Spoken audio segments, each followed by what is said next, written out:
Good evening, everyone. I am happy to welcome you to another edition of Anupali. Thank you for joining me this evening. And on this episode, we will spend some time looking at the Safe in Nature program, a managed experience at certified properties during this COVID-19 pandemic. The Safe in Nature program was developed to provide tourists with an option to escape to the nature isle, giving them a well-needed break from the stresses of the pandemic. Dominica, as we all know, is unique. We are able to offer so much to visitors and returning Dominicans alike, including our underwater delights, water sports activities, such as whale watching and snorkeling, and other activities such as hiking to a wide array of natural sites. The Safe in Nature program, from all reports, has gone well, but recently we have had to review some of our practices. I thought, therefore, it would be timely to provide an update to the public on the progress of the program. I have invited the Permanent Secretary in the Ministry of Tourism, Ms. Lisa Valmont, and the Director of Tourism, Mr. Colin Piper, to speak with us this evening. Again, PS, Mr. Piper, welcome to Anupali. Thank you very much, Honorable PM, for inviting us. It is indeed our pleasure. As you know, the tourism sector has been facing many challenges during the COVID-19, and Safe in Nature has been one of our mechanisms for addressing those challenges. So we welcome the opportunity to shed some light on the program. Thank you very much. Same here, PM. A pleasure to be here, and we look forward to the discussion. Thank you. Now, how do we define the Safe in Nature program? So Safe in Nature is a certification program which allows visitors to come to Dominica and serve their quarantine at a private certified facility, enjoying a managed tourism experience. It is a managed tourism experience because the property management manages all items on the itinerary. It was developed amongst the Ministries of Tourism and Health with the Dominica Hotel and Tourism Association, as well as the Dominica Association of Industry and Commerce. At the core of the program is a Safe in Nature certification. It ensures that all service providers establish and implement protocols that keep us safe and keep the visitors safe as well. So the Safe in Nature experience really begins at the airport. When the visitor has cleared through their health screening and customs and immigration, they will take a Safe in Nature taxi to their Safe in Nature accommodation. At the accommodation, they can enjoy certain activities on the property, and they can also enjoy activities off property as long as they are also certified. So it has really been a way for us to reopen the tourism sector, even within a pandemic. So the properties you're referencing, are they only hotels? They can be hotels or guest houses as long as they are certified. Okay. Now, what is the objective, though, of the Safe in Nature program? Well, the overall objective really is to stimulate travel into Dominica, to provide and create some opportunities for many stakeholders that depend on tourism for their livelihoods.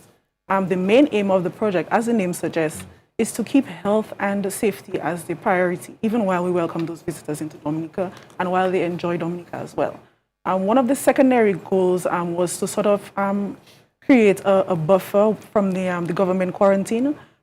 Before Safe in Nature, we knew that all of visitors had to go and serve their quarantine at the government facility. And that had caused many challenges with reference to capacity. And with the Safe in Nature program, it presents an option for persons to quarantine at the private sector properties. Another aim is that the Safe in Nature, because it is a certification program, it really gives visitors the assurance that they can truly be safe in nature. Thank you. Now, Mr. Piper, in developing the program, safety concerns and protocols must have been at the forefront of the consideration. What were the protocols put in place, though, to ensure that the program was executed safely? Yes, PM. Well, safety and health was the primary concern as it relates to Safe in Nature. And dissemination of information and training were also things that we wanted to make sure happened. So at the core was the COVID-19 certification protocols, which were, as we all know, wearing of masks and sanitization of hands and physical distancing. But in addition to that, with Safe in Nature, we wanted to establish a point person which we call the COVID-19 point person at each property who would be responsible for implementing the operations on the ground and the interaction with health. So that was one of the things that was done. The property managers and the property management then take on the responsibility of hosting the guests. So things like your day 5 PCR, these are things that the property manager had to ensure was done. All activities that would happen on-site and off-site, the property managers had to make sure that they were in control of those. And then we had to make sure that even while the guests were on property, that they would go through their quarantine period. So Safe in Nature, as you know, offered some managed experiences where they were able to go off-site, but it was the responsibility of the property managers, the COVID point person, to make sure that all of these were adhered to. Now, and so all of the properties, guests who stay at these properties could go off property, or some? Some could go off property depending on the action plan and that the hotel, the guest house, the property was certified for. You will understand, or you will hear, that the managed experience consists of on property, but it also consists of off property, whether it is water-based or land-based. Okay. So really there are two concepts. Right. So one is on property and off property. Yeah. Okay. Now, P.S., what are the standards the properties have to meet to get certified? Okay, so the certification process is really a step-by-step process. The first step, as Mr. Piper mentioned, is to get COVID-19 certified. Now, COVID-19 certification covers all of the bases with reference to hosting guests during a pandemic. So it would look at, for example, the installation of sanitization stations, training of your staff, the use of the correct chemicals to wipe down your high-touch areas, and it would look also at the installation of signage at critical areas throughout the property. If the property is interested in serving as a quarantine now, they would have to put together their Safe in Nature action plan. The action plan would go into much more detail as to how they intend to oversee and enforce the COVID-19 protocols. So as Mr. Piper mentioned, they would have to appoint a COVID-19 point person. That person will be responsible for the overall overseeing of the implementation of the protocols, the day 5 PCR testing, the logging of their temperature, because every day the guests would have to log their temperature into the Ministry of Health surveillance system. So that COVID-19 point person was a critical aspect of the action plan. The action plan would also have to highlight their security, as well as how they intended to train their staff, who were the staff assigned, and also how they intended to carry out their cash transactions. So that action plan was really a handbook for a specific property as to how they intend to serve as a private quarantine. The action plan would then be submitted to the Ministry of Health, Environmental Health Department, and the Quality Assurance Unit of the Discover Dominica Authority for review. The review process may entail liaising with the properties if there were any red flags or if there was any missing information. After the action plan was reviewed, they would conduct an on-site assessment. They would utilize a checklist, a standardized checklist, and go through to ensure that all of the activities in the action plan had been in place at the property. After that, once everything had met approval, there would be an agreement that would be signed between the property and the Ministry of Health.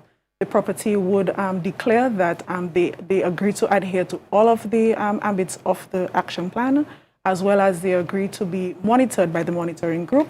And interestingly, they also agree that any breach may result in a revocation or decertification. See. Now, the issue of monitoring comes into play. I mean, the public is hearing you talking about Safe in Nature. The visitors to our country and returning Dominicans could enjoy the facilities and amenities on the property, and they could also go out of the property. Now people are concerned about the safety. How could that impact on the safety? Now, how is the program monitored? Because that is going to be the key there. Right. So PM, the monitoring group was established to really look at managing risk, to look at matters of quality assurance and effective information dissemination. The monitoring group is made up of individuals from the Environmental Health Department, Discover Dominica Authority, the Ministry of Tourism, DAIC, and the DHTA. And really and truly, it is to ensure that the implementation of the action plan is happening. So in the action plan, you told us what you intend to do. But through monitoring, we actually get to see whether you are, in fact, implementing what you said you were going to do. And we do that through spot checks.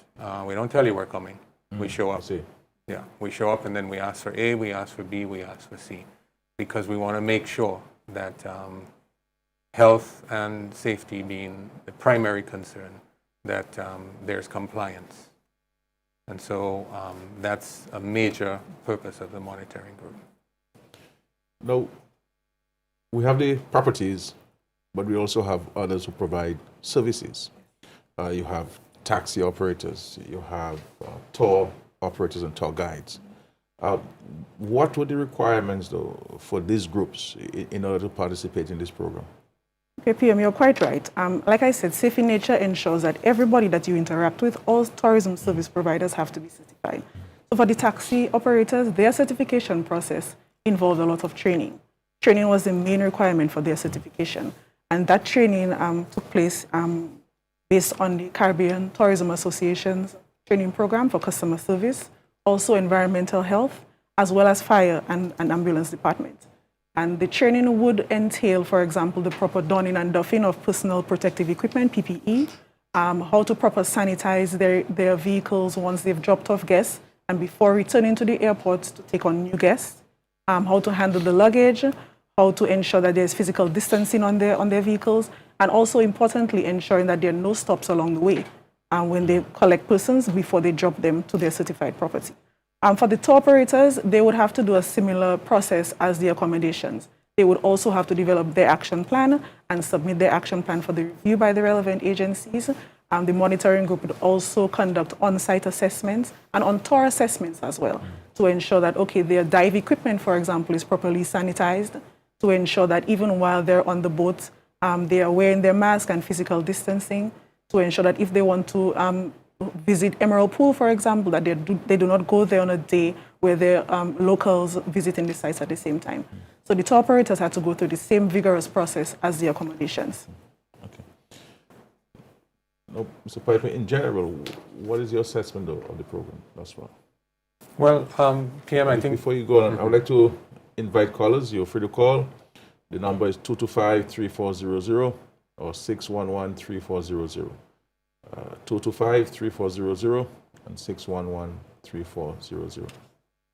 Yeah, in terms of the program, PM, we believe it's been successful, all right, both in terms of the compliance by the properties and also in terms of the feedback by the visitors.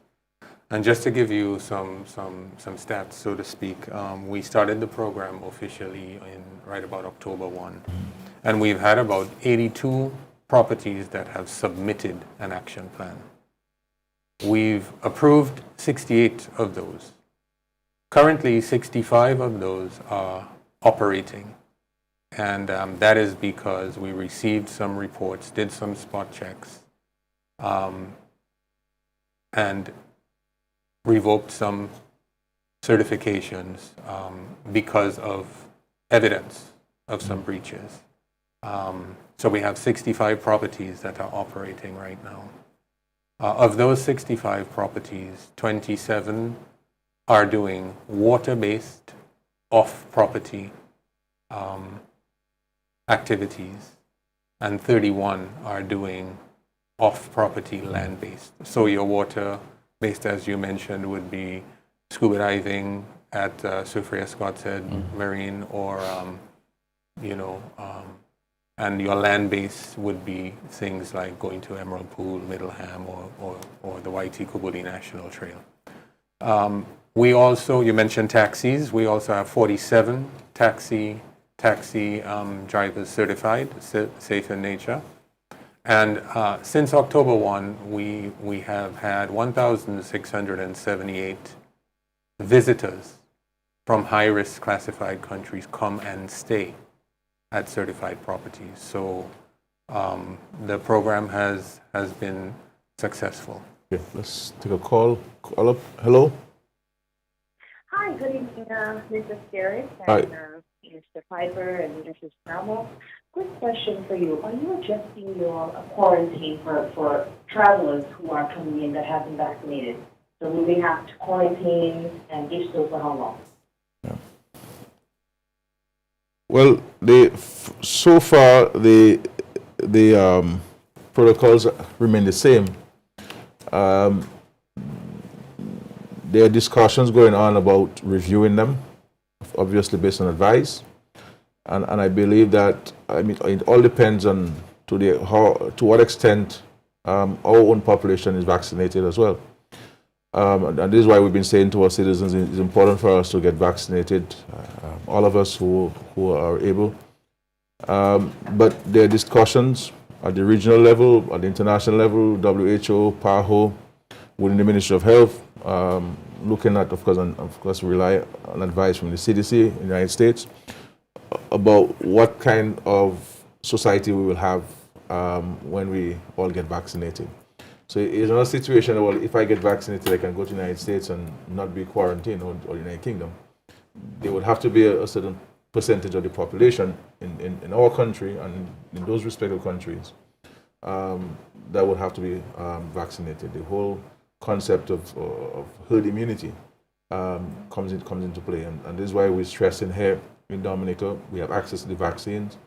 The quicker we all can take it, the quicker we can get our second dose, and the quicker we can have herd immunity in Dominica, and quite possibly look at reviewing our protocols where returning Dominicans or visitors alike who are properly vaccinated, there could be a different set of protocols towards you and so on. So for now, the protocols remain the same, but I do foresee they being changed in the future. Thank you. Now, so 68 properties have been certified, and 65 are operating. Correct. You've had to decertify, obviously, with 3 of them because they did not meet the criteria or they were not adhering to the agreement. So generally, there has been a high level of compliance. Yeah. But you mentioned about monitoring. Correct. And go in there, do the spot checks unannounced. What other systems do you use, though, to monitor? Well, that's the primary one in terms of the monitoring group. But also, as you know, Day 5 PCR is done on property, and that is done by an independent health team. And so we liaise with the health team as well, have conversations, and if they mention to us certain things that they see, then we make sure we do a spot check and go. Yeah. Now, PS, what has been the general feedback, though, from visitors who spend time at our approved properties and participate in off-site activities? Are you getting feedback from them? Yeah, the feedback really has been tremendously positive from all of our visitors. Dominica is unique and is beautiful, so it's partly due to that. But I think during the pandemic, it is really in part due to the fact that they feel assured that their hosts are keeping them safe and keeping the country safe as well. So if I may, I can read some of the feedback that we have been receiving. The best COVID-19 quarantine ever. Great place to get away and feel safe. This next one coming from a CNN journalist indicating, I'd gladly quarantine or vacation here anytime. And I invite you, PM, and all of the listeners to read an article in the Telegraph UK by Mark Staton entitled The Caribbean's Most Uplifting Island. If I can just read apart from that, playing to its strengths, Dominica recently launched its Safe in Nature program that not only allows outdoor activities to be pursued within a quarantine bubble, but also offers a robust defense against visitors importing the virus to an island that has carefully shielded its citizens. So that's just some of the feedback that we have been receiving from the visitors online. And of course, the fact that we have not had any cases of visitors passing the virus onto our own citizens Of course. is a very significant, very significant recognition that it has been successful. Yes. But being successful has not prevented the ministry and the government system from reviewing Correct. and assessing the program. And as I understand it, you have started a review process, and there's a report, and the report has been shared with the stakeholders for the feedback. Is that correct? Yes. Can you speak to this? Sure. It was always our intention that with the Safe in Nature program, a review would always be conducted. This is just the first out of many. COVID-19 is ever evolving, and as we continue to study the evolution of COVID-19, and I think PM, you had raised some concerns as well, that our risks are also increasing. At the time in October when we first launched COVID-19, for example, our neighbors like Barbados and Antigua, they were low risk. They were within the CARICOM bubble. However, in recent times, we realized that they moved quickly from low risk all the way to high risk. In addition to that, there were reports of a highly contagious strain of COVID-19 in the region. So really and truly, we had to take a step back and review the process. In addition to that, there had been concerns in terms of breaches at the properties. And those breaches really concerned commingling with locals. And so it was really time for us to take a step back and look at the program again. Mr. Piper mentioned the numbers of properties. You can well imagine that having to monitor all of those properties would cause certain strains on the agencies responsible for doing so. And so they had certainly voiced their concerns in terms of their challenges. And so we had put a halt on any new certification. And the halt had been effective from January 15th, and that will go on until April 16th. While we look at the certification criteria, look at some of the common breaches, and make recommendations to really enhance the program. So this talk on the streets that this program is going to be stopped. Is there truth to that? Not based on my recommendation. No. So it is just a normal review. Yes. Having received reports. Yes. It's been in existence for some months. Our risk level. A risk level, looking at it to make changes. Okay. Yes. Okay. So there's no view Truth about ending the program. Yes. Now, the Dominica Tourism and Hotel Association has raised concerns that this threatens the ability of properties to remain open and earn an income. What is the Ministry of Tourism's response to this concern by the DHTA, though? Well, PM, we understand that tourism has been hardest hit, and we definitely empathize with the stakeholders whose livelihood has been severely impacted. The intent of this review was never to shut down. The intent of the review was to look at the criteria and see how we can enhance and improve the safety and security of our guests as well as our local citizens.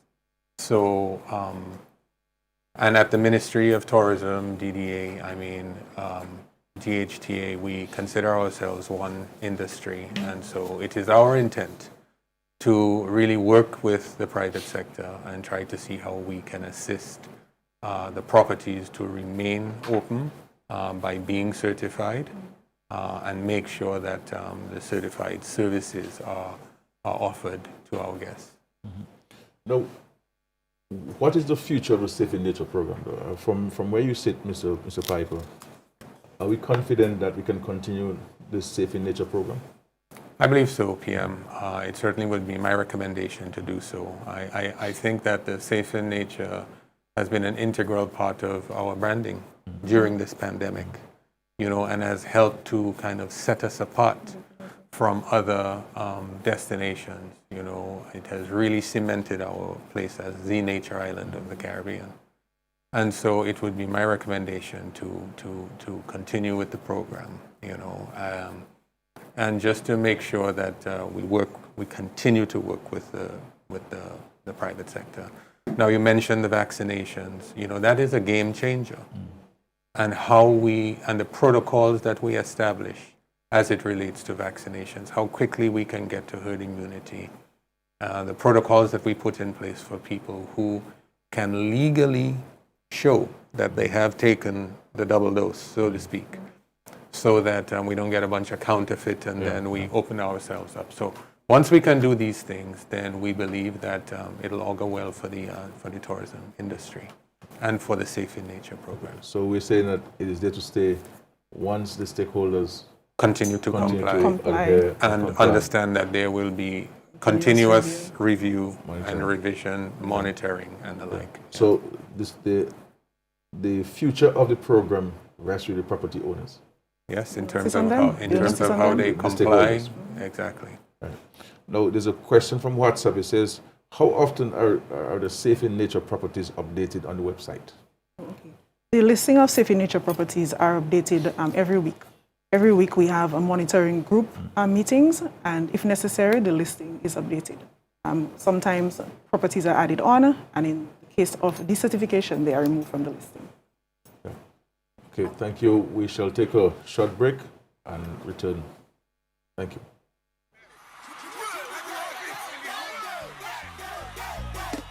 Hi, my name is Mr. Benji, cultural ambassador and lead singer for TK International. COVID-19 has hit my livelihood very hard. No large crowds means no shows. No live performances means no zero. I want to get back to doing what I love, to what you love. Let's get back to 13. I can only get back on stage if we all take the vaccine. Get vaxxed. Mr. Benji said so.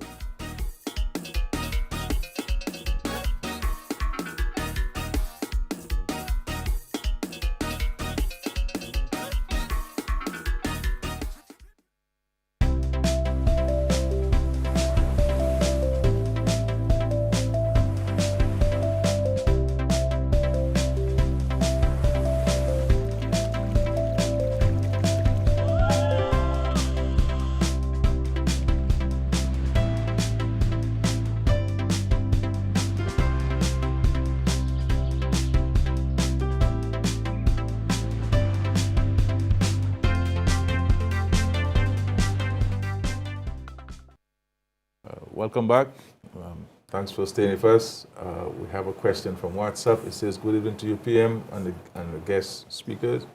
My question is, we aim to have herd immunity, but the vaccine are only available to persons 18 years and older. What about younger children, 18 and younger? Is there a vaccine available to them? The simple answer to your question is yes. We have been advised that the Sinopharm vaccines can be administered to anyone 3 years and above.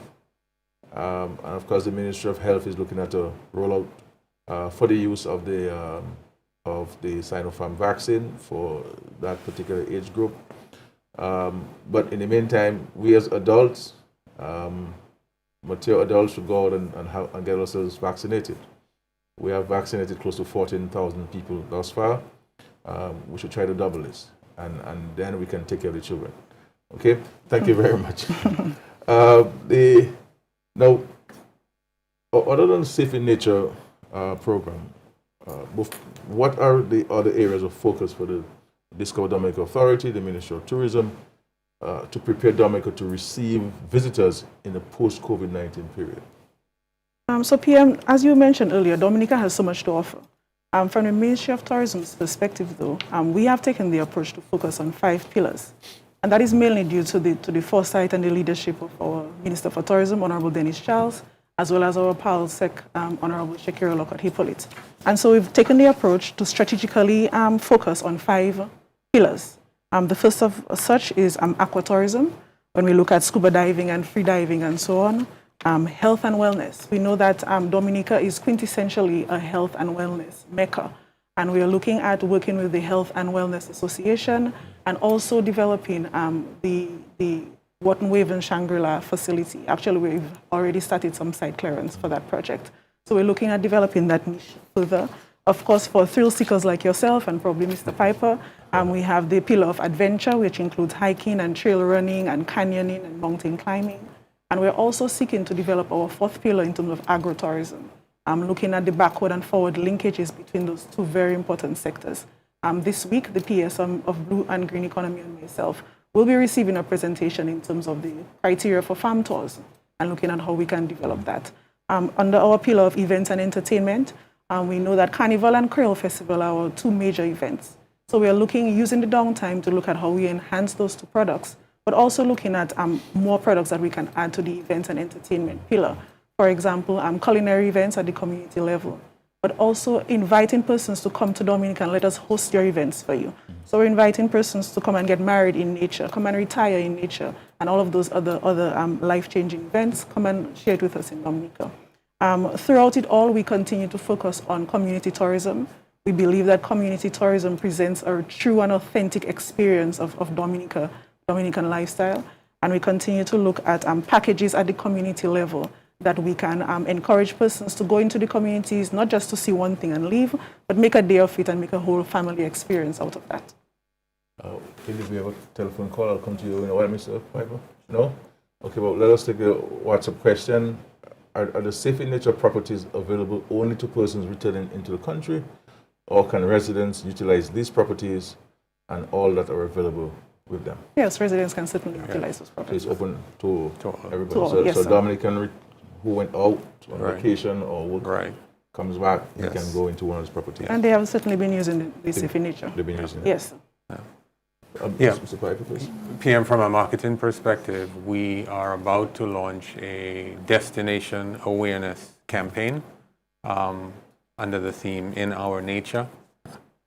This is going to be, the tool for that we're going to use is what's called a programmatic buy, but essentially what it does is it allows us to get about 35 million impressions out there. And from that now, we hope that when people see the web banners, they click on it and they go to the landing page, we'll be able to entice them to sign up and give us their email IDs. And that will now begin the relationship that we foster with them. So we will retarget them now, go out to them and try to convince them to ultimately come and visit Dominica. We also are, and so that should go through 2021. We're also going to be working with some of the online travel agencies like Expedia. They have a community of people, of consumers, so to speak. And by utilizing their platform, their medium, we're able now to get to consumers. About 50% of the Caribbean's travel is booked through Expedia. So we would definitely want to partner with them, along with others. PM, you're familiar with the program that we hope to launch, that we intend to launch for remote workers, right? Work in nature. And so the focus is to now create that offering for these remote workers, whether they be digital nomads, whether they are on a sabbatical, whether they're looking for a volunteerism or volunteer activity. The intent is to have them come and have an extended stay in Dominica in a safe and secure place while they work remotely. So that's one of the things that we're also doing. In order for people to come here, you have to create demand, you have to have supply, but they have to have a way to come here, and so access is critical.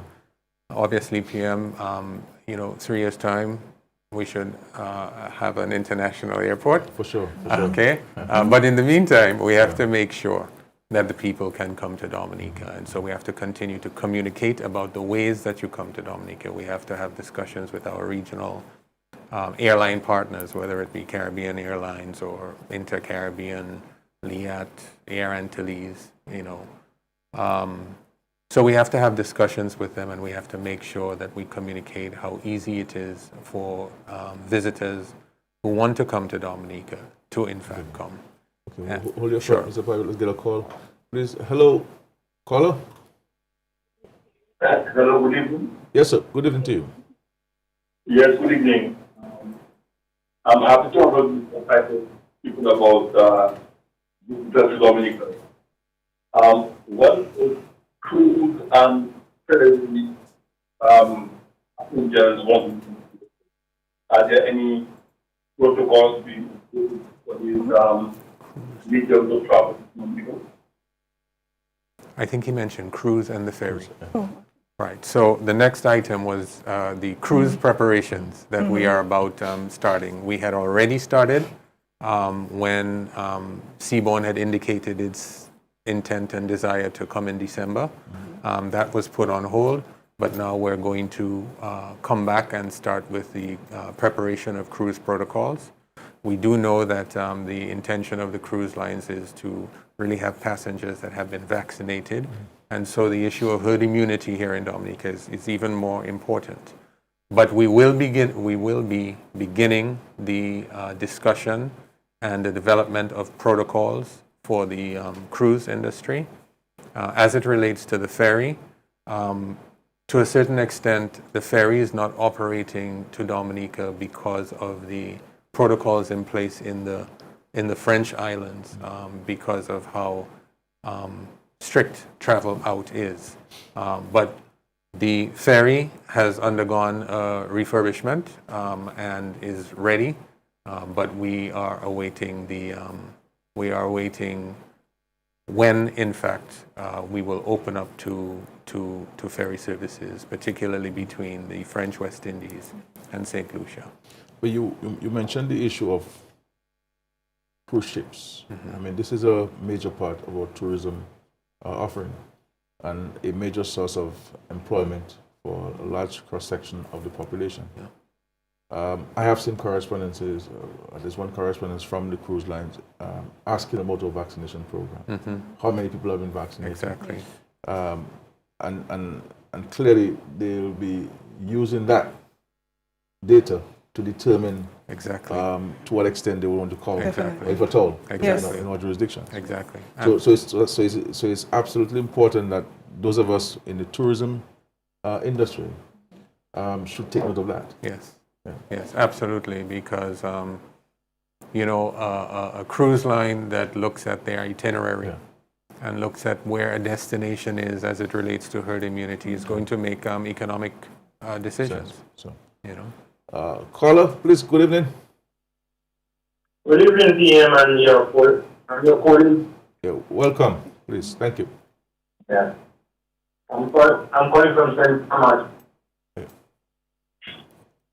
Go ahead, I please. want to know why Air Sunshine is not called on the program. Air Sunshine? Air Sunshine. Air Sunshine. Air Sunshine. Yes. Yeah. You want to speak Air Sunshine? Well, Air Sunshine is a partner of ours, certainly, and has been consistent in their service, specifically from the USVI. The airlines that I mentioned are typically on scheduled airlines and are on the GDS.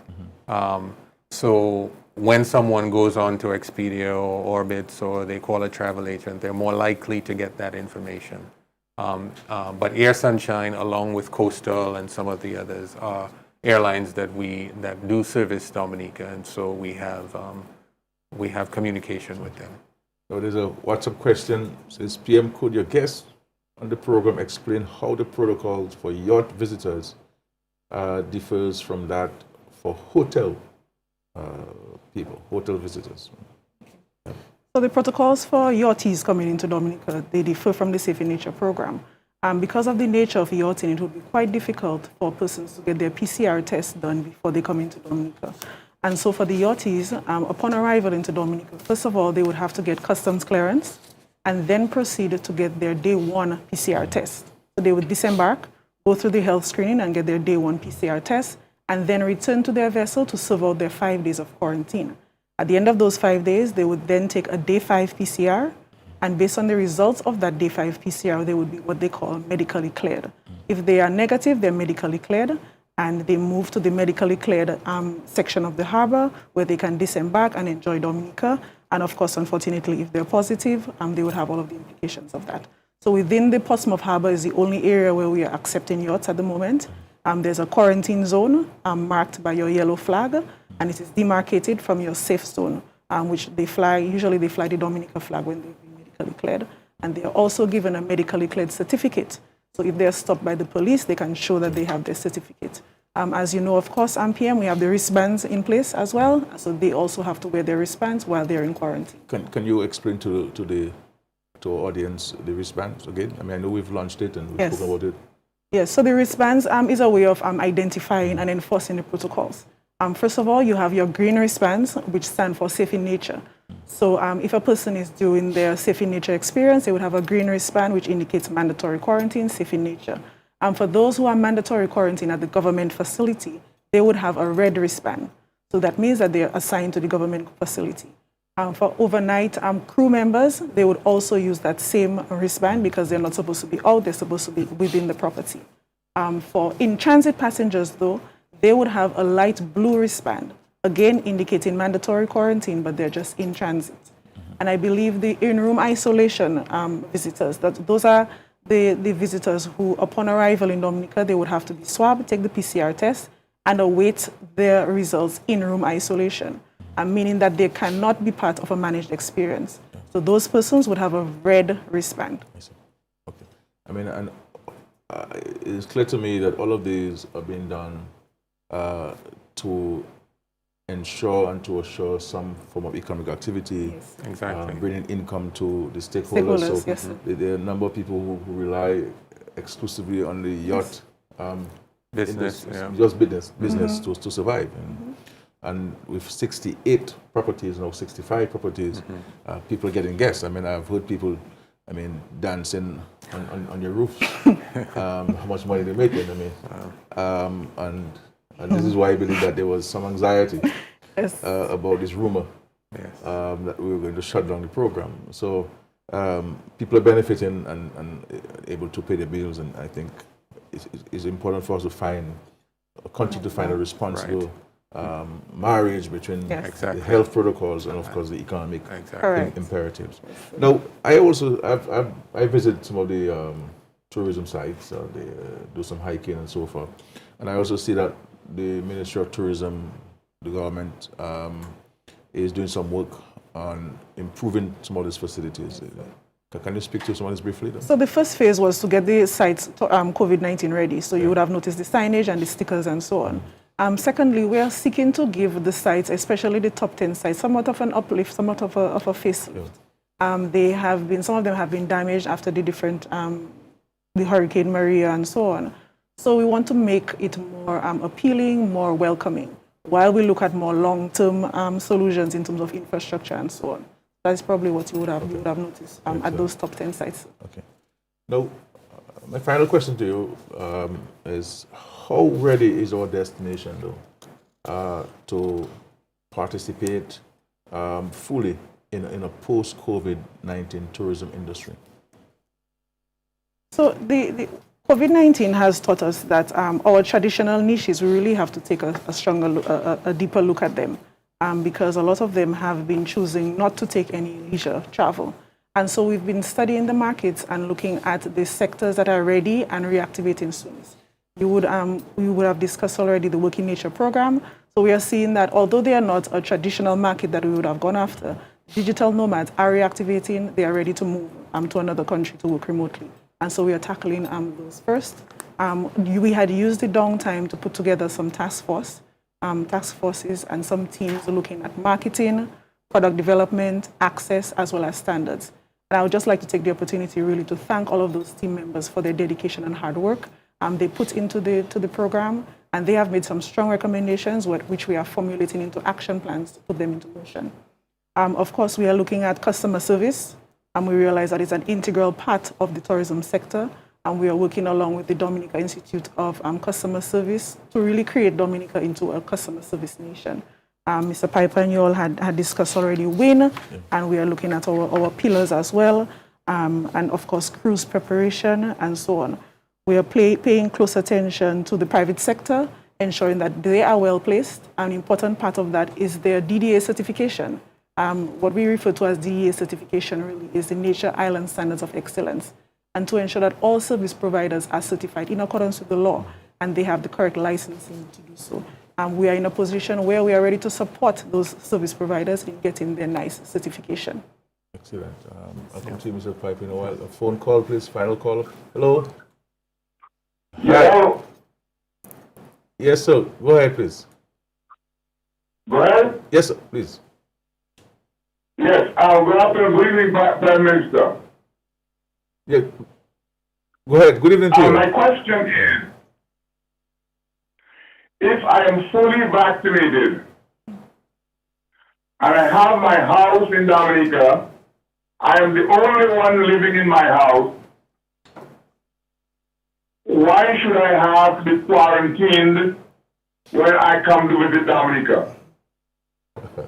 Thank you. I mean, it's a It's a reasonable question. Fair question. It's a reasonable question.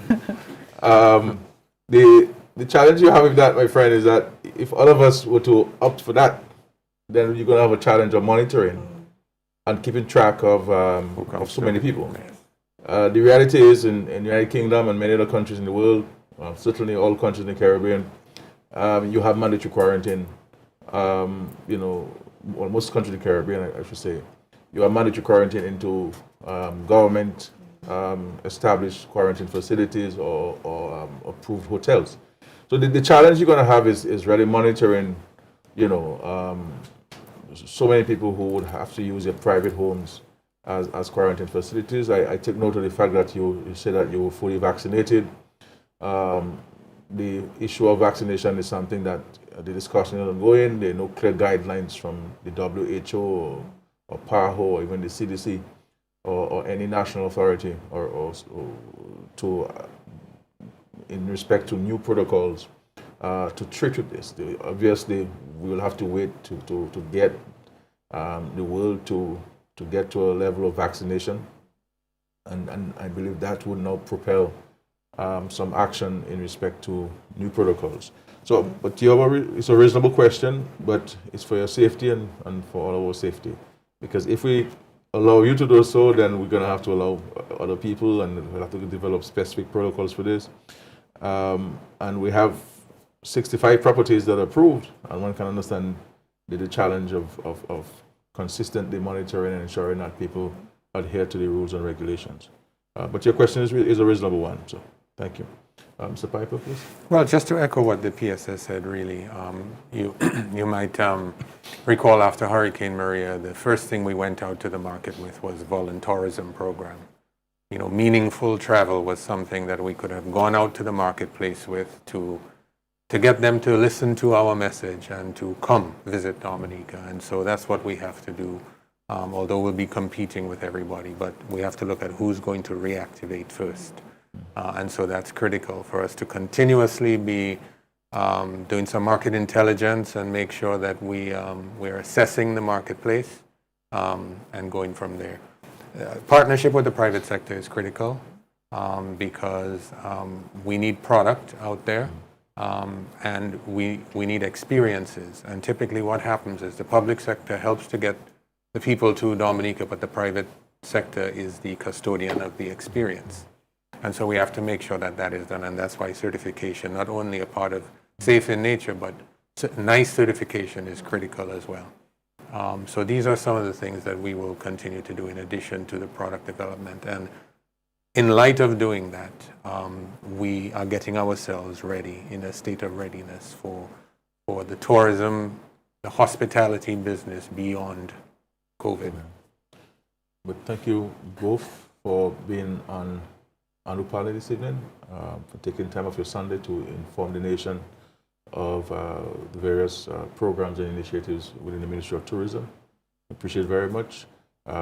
Rest assured that the Ministry of Tourism has my continued support on all of its initiatives, and I believe it's important for us to push them in an efficient way, because tourism is a major part of our economic foundation, employment for so many people. And I think the future of tourism in Dominica is exciting. We're going through some challenges like everybody else, but I believe with the new properties that are coming on stream, with the construction of international airport, improvement to our facilities, and of course, once we start the international airport, we'll be moving towards the cruise village and a new cargo port to enhance communication and transportation to and from our country. And certainly we have to push and hoping that all stakeholders can put their hands on deck and be constructive and positive. I want to thank you. Thank you, Peter. I will take a short minute break and I'll be back with you, my dear audience. Thank you. I did not imagine that the prayers of my country would have been answered so swiftly. Under COVID pressure in we country, mentally, socially, economically. Look, we get a blessing rather quickly to bring us back to some kind of normalcy. Yes, you over 80 your family. Take the vaccine. To safeguard the elderly. Take the vaccine. To bring back with festivals. Take the vaccine. Take the vaccine. Take it. Take the vaccine. Need it. Take the vaccine. Take it. Take the vaccine. Need it. This is a message from Tasha P. and the Health Promotion Unit of the Ministry of Health, Dominica.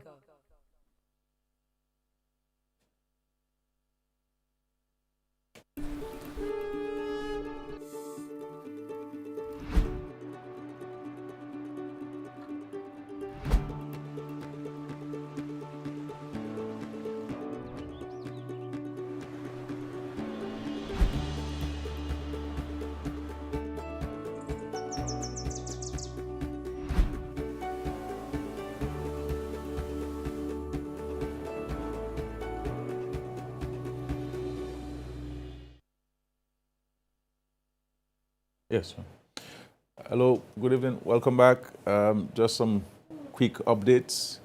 On Wednesday, we'll be hosting a cabinet press conference. It's an initiative that I would like to continue to have every month, where as Prime Minister I'll be present, and of course I will have 3 or 4 of my colleagues along with me. And the intention is for each cabinet minister to report to the nation his or her stewardship, and highlighting some initiatives, because if they are to speak on every issue in the ministries, then it will take several hours to do so. So we'll focus on some aspects of the various ministries. On this Wednesday's press conference, I will have Honorable Dr. McIntyre. I will have our Senior Minister, Honorable Reginald Ostry. I will have the Minister of Tourism, Honorable Charles. And I will have the Honorable Octavia Alfred, the Minister for Education. And of course, on that press conference, the Minister for Health will focus on the Dominica China Friendship Hospital to give us an update where we are, and some of the new and additional services that we'll be offering at the hospital, etc., and of course, give us an update on the vaccination program. The Minister for Education is expected to give us an update on the schools that are under construction and rehabilitation, funded by the Canadian government, and of course the 5 or so schools which will be financed and constructed by the government of the People's Republic of China. Thibault, Tetmon, Goodwill, Kalibishi, these are the schools that will be built, and of course Bellevue Chopin for the PD7 Bellevue Chopin, so there'll be a new school. I have had the occasion to see some of these designs, and of course we will share with the country those designs on Wednesday as well. So there will be opportunity for us to see what those schools will look like once they're constructed. So there's some advancements taking place, and we look forward to that. And of course the Minister for Housing will give us an update on the housing program and the additional interventions which we'll be having this year. And the Minister of Tourism will give us an update on all of the hotels and tourism facilities that are under construction, particularly those that are being financed utilizing the Citizenship by Investment program. So we look forward to this press briefing, and as I said, it'll be every month. Our effort is to continue to improve our transparency in government, to report to you, the citizens and residents of our country, through this Anupali every Sunday, religiously, here, speaking on matters which relate to you, the people of Dominica, the citizens of Dominica, the residents of Dominica. And also, as we have recognized at the end of every cabinet meeting, there are some press releases and statements by ministers on decisions that the cabinet has taken. And I think that these things have been well received, and we'll continue to expose ourselves to be questioned about the governance of our country. There'll be those who want to engage themselves in rumors, but the government is about giving the facts and giving the information in a respectful and organized fashion. You will recognize those of you who are driving along the Antrim Road. There's some work taking place. We are building the retaining walls. That will continue along the Poncasse going into Bells. We'll continue with this. with the construction of the retaining walls. Obviously, we do not have the money to do all at one time, but we have started, and I believe people are appreciating the fact that we have started, and no doubt road safety has been enhanced in the Antrim area, and we will go along to Bell's area to continue construction. The Minister of Finance approved last week a contract for over $1.8 million. That would be for the construction of retaining walls in Cabanis. For those of you who do not know Cabanis, it is this area just before Fokani. So I'm hoping that work can start in the next couple of weeks. But the contract has been approved, by the Minister of Finance, and I'm sure the residents of Fokani and Trafalgar and Loda and Waterwaven are appreciative of that. And also the residents of Waterwaven will see some work starting very soon on the road towards the Mount Prosper end coming into Waterwaven. So we have some funds. These funds are with the development committee there, and we'll look forward to improving that section of the road for the residents of Waterwaven. So works are ongoing. As you know, a couple of weeks ago, the government signed a contract over $2 million for the construction of a new jetty at the marine base at Fonkole for the police, and I'm happy for the police there. They've endured some difficult times for an extended period of time. I want to commend the Chief of Police and, of course, the Minister for National Security, Honorable Blackmore, for the efforts in that regard. So let us push to get this work done in a quick fashion. Again, I want us to avail ourselves to being vaccinated. This is not an ideological debate. It is not a philosophical debate. It is not a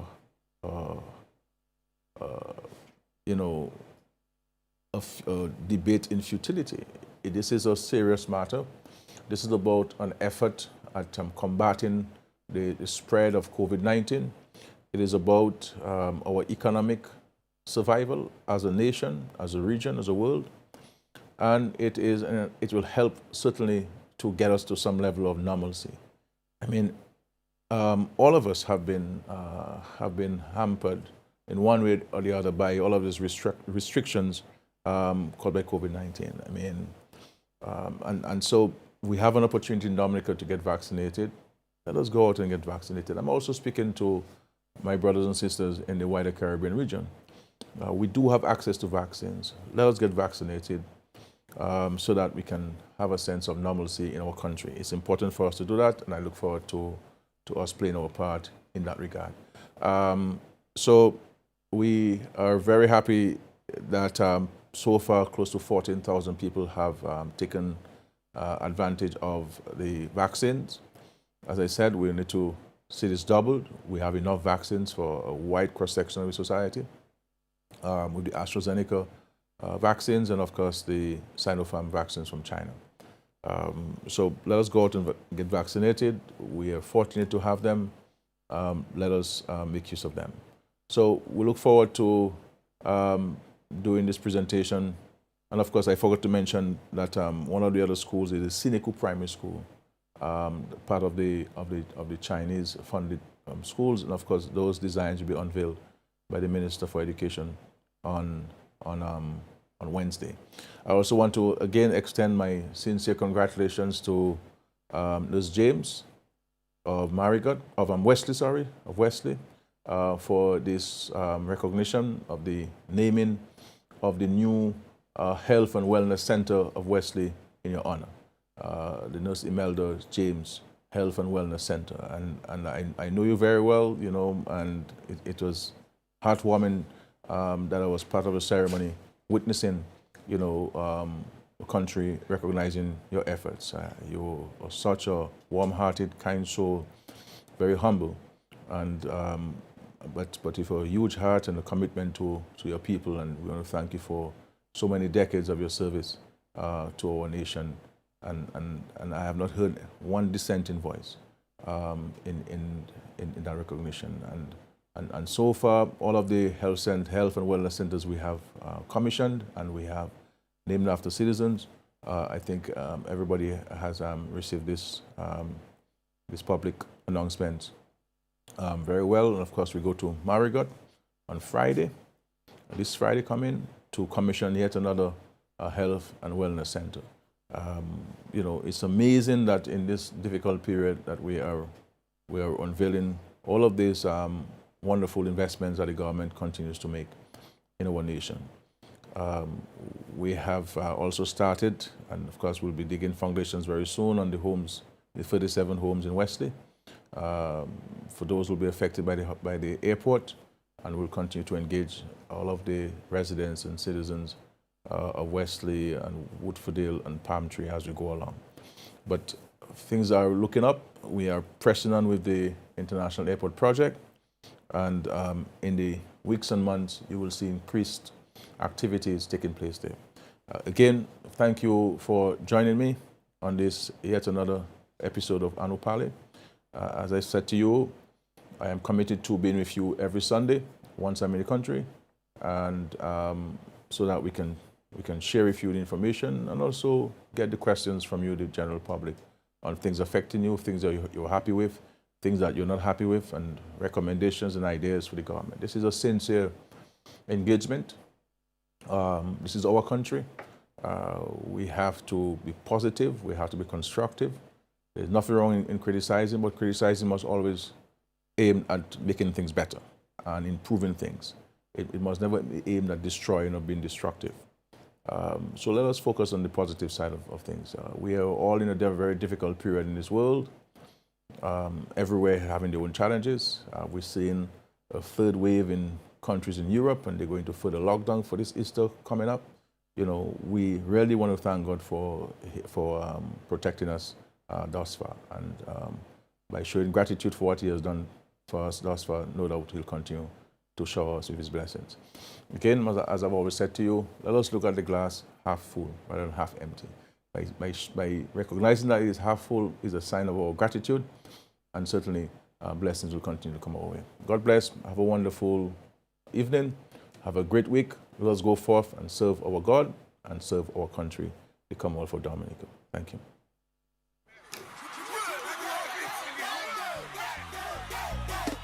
Hi, my name is Mr. Benji, Cultural Ambassador and lead singer for TK International. COVID-19 has hit my livelihood very hard. No large crowds means no shows. No live performances means no zero. I want to get back to doing what I love, to what you love. Let's get back to 13. I can only get back on stage if we all take the vaccine. Get vaxxed. Mr. Benji said so.